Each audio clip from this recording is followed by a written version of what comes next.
Abi anne! Toprak! Toprak! Anne! Anne! Anne! Anne! Toprak hemen buraya gel!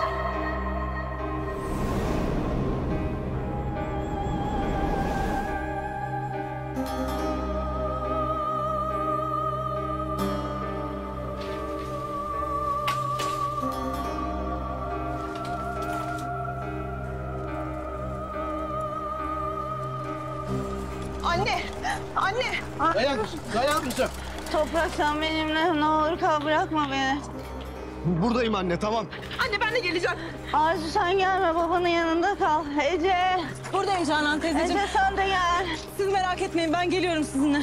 Arzu, ben annenle gidiyorum, ben seni arayacağım, tamam mı?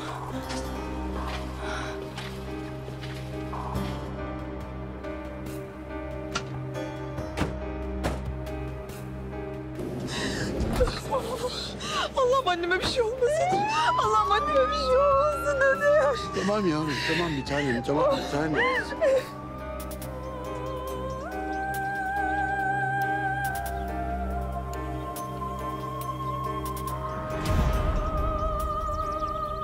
Yetmedi mi Gülümser'in kızı?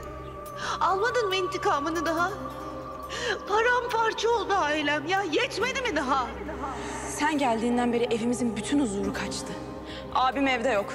Annemle babam boşanacaklar. Ve sebebi de sensin.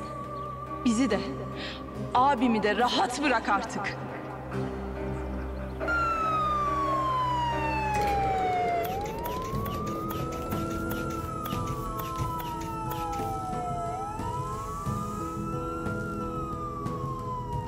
Tansiyonu çok yüksek.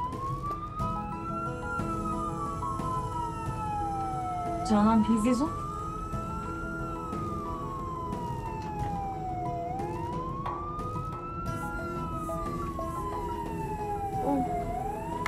Toprak, Anneciğim iyi olacaksın. Hepsi geçecek, tamam mı? İyi olacaksın. yeter ki sen benim yanımda ol, ben iyi olurum oğlum.